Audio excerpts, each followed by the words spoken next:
നേരത്തെ നമ്മളൊക്കെ ഒരുപാട് ദിവസങ്ങളെ ആഗ്രഹിച്ചിരുന്ന ഒരു കാര്യമാണ്. ഫെബ്രുവരി 28 തുടങ്ങിയ യുദ്ധമാണ്, അത് അവസാനിക്കണം. അതിന് മുന്നോടിയായ ഒരു വെടിനിർത്തൽ വരുന്നു. ഏത് ഘട്ടത്തിലായിരിക്കും അമേരിക്ക ഇതിന് മുന്നിട്ടിറങ്ങുന്നത്? ഇറാന്റെ പവർ പ്ലാന്റുകളടക്കം ദമോന്തരടക്കം ആക്രമണം നടത്തിയപ്പോൾ GCC രാജ്യങ്ങൾ മുമ്പ് കണ്ടിട്ടില്ലാത്ത രീതിയിൽ ആക്രമിക്കുന്ന ഒരു ഭീഷണി നേരത്തെ ഇറാൻ മുഴക്കിയിരുന്നു. ഈ ഭീഷണിക്ക് മേൽ GCC രാജ്യങ്ങൾ അമേരിക്കയ്ക്ക് മേൽ സമ്മർദ്ദം ചെലുത്തിയെന്ന് വേണമോ വിശ്വസിക്കാൻ? ഇസ്രയേൽ എങ്ങനെ ഇതിനോട് സമീപിക്കാൻ സാധ്യതയുണ്ട്? കാരണം കഴിഞ്ഞ ദിവസങ്ങളാണ് ഇസ്രയേൽ ഈ കഴിഞ്ഞ 3 ആഴ്ച യുദ്ധത്തിലെ ഏറ്റവും വലിയ അടിയേറ്റിരിക്കുന്ന കഴിഞ്ഞ ദിവസങ്ങളാണ്. അപ്പോൾ ഇസ്രയേൽ ഇതിനോട് അനുവാദപൂർവ്വം പരിഗണിക്കുമോ? അമേരിക്കയോടൊപ്പം ചേർന്ന് നിൽക്കുമോ? തനിച്ച് യുദ്ധം ചെയ്യാനുള്ള ധൈര്യം കാണിക്കുമോ? സർ സുഹേൽ, ദിൽന, ഇത് യഥാർത്ഥത്തിൽ വലിയ രീതിയിൽ ആശ്വാസം നൽകുന്നൊരു വാർത്തയാണ്, സ്വാഗതാർഹമാണ്. പക്ഷേ ഇതൊക്കെ പറയുമ്പോഴും ഒരു കാര്യം വളരെ വ്യക്തമാകുന്നു. അമേരിക്കയുടെ പ്രസിഡന്റ് ആയിരുന്നുകൊണ്ട് ഡൊണാൾഡ് ട്രംപ് എന്ന എടുത്തുചാട്ടക്കാരന് കിട്ടിയ ഏറ്റവും വലിയ അടി എന്ന് വേണമെങ്കിൽ പറയേണ്ടി വരും. ഒരു രാജ്യത്ത് കടന്നു കയറി പരമോന്നത നേതാവിനെ അടക്കം വധിച്ച് 23 ദിവസം ലോകത്തിന് മേലൊരു യുദ്ധം അടിച്ചേൽപ്പിച്ച ഒരു അഹങ്കാരത്തിനേറ്റ തിരിച്ചടി കൂടിയാണ്. കാരണം പേടിപ്പിച്ച് നിർത്താം, നാളെ പുലർച്ചെ 5:45 കഴിഞ്ഞാൽ ലോകം മുഴുവൻ കത്തിക്കുക എന്നുള്ള രീതിയിലാണ് അദ്ദേഹം പറഞ്ഞത്. ഇറാൻ പോയി ഞങ്ങൾ പവർ പ്ലാന്റുകൾ ആക്രമിക്കും, അത് ചെയ്യും, ഇത് ചെയ്യും, പിടിച്ചു നിൽക്കാൻ പറ്റില്ല ഇറാൻ എന്ന് പറഞ്ഞ ഒരാള്, ഒരു അമേരിക്കയുടെ പ്രസിഡന്റ് ഏതാണ്ട് മണിക്കൂറുകൾക്ക് മുമ്പ് ആയുധം വെച്ച് കീഴടങ്ങിയ പോലെ തോറ്റു എന്ന് പറയുന്നില്ല, 5 ദിവസത്തെ വെടിനിർത്തൽ പ്രഖ്യാപിച്ചിരിക്കുന്നത്. അതിനെങ്ങനെയാണ് കാണേണ്ടത്? അല്ലാതെ ഇതിപ്പോൾ ട്രംപ് കനിഞ്ഞു നൽകിയ ഒരു വെടിനിർത്തലല്ല. ഹി വാസ് ഫോഴ്സ് ടു, അദ്ദേഹം നിർബന്ധിതനായി എന്ന് പറയുന്നതാണ് ശരി.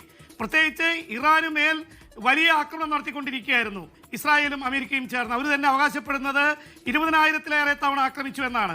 അവിടെ 1500-നും 2000-നും ഇടയ്ക്ക് ആൾക്കാർ കൊല്ലപ്പെട്ടിട്ടുണ്ട്. 165 പിഞ്ചു കുട്ടികളെ ചുട്ടരിച്ചു ആദ്യ ദിവസം തന്നെ. അപ്പോൾ ഈ തരത്തിലൊക്കെ നടത്തിയ ഒരു അതിക്രമത്തിന് ശേഷം ഹോർമൂസ് കടലിലേക്ക് അടച്ചാൽ നാളെ സമയം പുലർച്ചെ 5:45 48 മണിക്കൂർ തീരുന്നത്.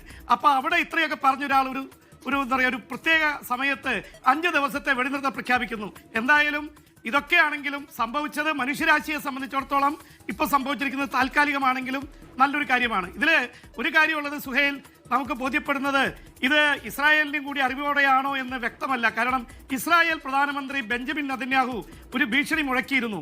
നിങ്ങൾ അമേരിക്ക തയ്യാറായില്ലെങ്കിൽ ഇസ്രായേൽ ഒറ്റയ്ക്ക് ആക്രമിക്കുമെന്ന് പറഞ്ഞിരുന്നു. അപ്പോൾ അത് വെച്ച് നോക്കുമ്പോൾ നമുക്ക് മനസ്സിലാവേണ്ടത് ഏത് സമയത്തും ഇസ്രായേൽ ഈ യുദ്ധം തുടരാനുള്ള സാധ്യത തള്ളിക്കളഞ്ഞുകൂടാ.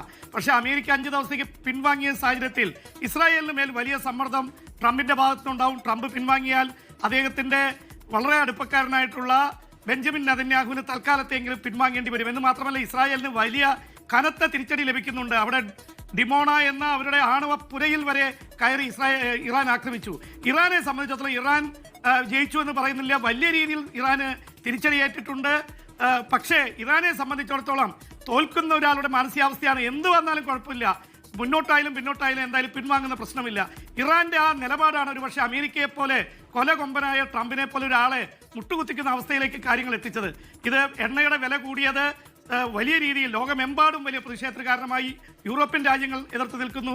ഗൾഫ് രാജ്യങ്ങളുടെ സമ്മർദ്ദമാണ്. സുഹേൽ ഇപ്പോൾ ചോദിച്ച പോലെ ഗൾഫ് രാജ്യങ്ങളുടെ സമ്മർദ്ദം ഇതിന് പ്രധാന പങ്ക് വഹിച്ചിട്ടുണ്ട്. പ്രത്യേകിച്ച് അമേരിക്കയ്ക്ക് ലക്ഷക്കണക്കിന് കോടിയുടെ ആയുധങ്ങൾ, എണ്ണ ഒക്കെ കിട്ടുന്ന രാജ്യങ്ങളെയാണ് പണിക്കിരിക്കുന്നത്. അവരുടെ രാജ്യങ്ങൾക്ക് മേലാണ് തീമഴ വീരുന്നത്. അവിടുത്തെ കോടിക്കണക്കിന് ജനങ്ങളാണ് ബുദ്ധിമുട്ടിലായിരിക്കുന്നത്. ദശലക്ഷക്കണക്കിന് മലയാളികളുണ്ട്, 1 കോടിയിലേറെ ഇന്ത്യക്കാരുണ്ട്. എല്ലായിടത്തും ഇത്രയും വലിയ സഹനത്തിൻ്റെയും ആശങ്കയുടെയും അവസ്ഥയിൽ നിന്നുകൊണ്ടാണ് ഒരുപക്ഷെ ട്രംപിന് മേൽ എതിർപ്പ് വന്നത്, അല്ലെങ്കിൽ അദ്ദേഹത്തെ സമ്മർദ്ദം വന്നത്. അതിനേക്കാളേറെ അമേരിക്കൻ ജനത ഏതാണ്ട് ബഹുഭൂരിപക്ഷവും യുദ്ധത്തിന് രംഗത്ത് വന്നിരിക്കുന്നു. നവംബറിൽ നടക്കുന്ന തെരഞ്ഞെടുപ്പിൽ ട്രംപിന്റെ പാർട്ടി തോൽക്കാനുള്ള സാധ്യത തെളിഞ്ഞിരിക്കുകയാണ്. അങ്ങനെ വന്നാൽ ട്രംപിന്റെ അധികാരത്തിന് മേൽ മുക്കയറ് വീഴും. ഇതെല്ലാം കണ്ടുകൊണ്ട് വേറൊരു ഗത്യന്തരമില്ലാതെയുള്ള പിൻവാങ്ങലാണ്. അല്ലാതെ ഇത് ഇറാനുമായ ചർച്ചയിൽ പുരോഗതി. ഇറാന്റെ വിദേശകാര്യമന്ത്രി അബ്ബാസ് അർഗച്ചി എന്താണ് അൽ ജസീറയ്ക്ക് നൽകിയ ഇന്റർവ്യൂവിൽ ഏതാനും മണിക്കൂർ മുമ്പ് പറഞ്ഞത്? ഞങ്ങൾ വെടിനിർത്തലിന് തയ്യാറല്ല, ഞങ്ങൾക്ക് വേണ്ടത് യുദ്ധം നിർത്തുകയാണ്. യുദ്ധം നിർത്തുന്നതിന് നിബന്ധനകളുണ്ട്. ഞങ്ങളെ ആക്രമിച്ചതിന് ഞങ്ങൾക്ക് ലഭിക്കേണ്ടത് നഷ്ടപരിഹാരമാണ് എന്ന് മാത്രമല്ല, ഞങ്ങളെ ഒരിക്കലും ഇനി ആക്രമിക്കില്ലെന്ന് പറയണം. എന്തുകൊണ്ട് ആക്രമിച്ചു? ഞങ്ങളുടെ സമ്പുഷ്ട യുറേനിയത്തിന്റെ അണ്വായുധത്തിന്റെ ഒക്കെ ഞങ്ങൾ മുന്നോട്ട് കൊണ്ടുപോകും, ഞങ്ങൾ ഒരു തരത്തിലും കീഴടങ്ങാൻ തയ്യാറല്ല എന്ന് പറഞ്ഞൊരു അഭിമുഖത്തിന് പിന്നാലെ ഈ തരത്തിൽ ഏകപക്ഷീയമായി വെടിനിർത്തണമെങ്കിൽ അവിടെ തോറ്റത് ട്രംപാണ്, അമേരിക്കയുടെ അഹങ്കാരമാണ്.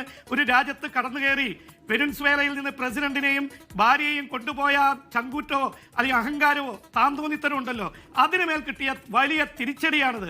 അപ്പം അതുകൊണ്ട് ഈ ആശ്വാസകരമായ വാർത്തയാണെങ്കിലും ഒരുപക്ഷെ ഫാസിസത്തിന് ഡിക്റ്റേറ്റർഷിപ്പിന് കിട്ടുന്ന അടി കൂടിയായിട്ട് ഈ സംഭവത്തെ കാണേണ്ടി വരും. പശ്ചിമേഷ്യയിൽ കൊണ്ടുവന്ന് തൻ്റെ അഹങ്കാരം നടപ്പാക്കാമെന്നുള്ളതാണ് ഒരുപക്ഷെ തകർന്നു പോയത്.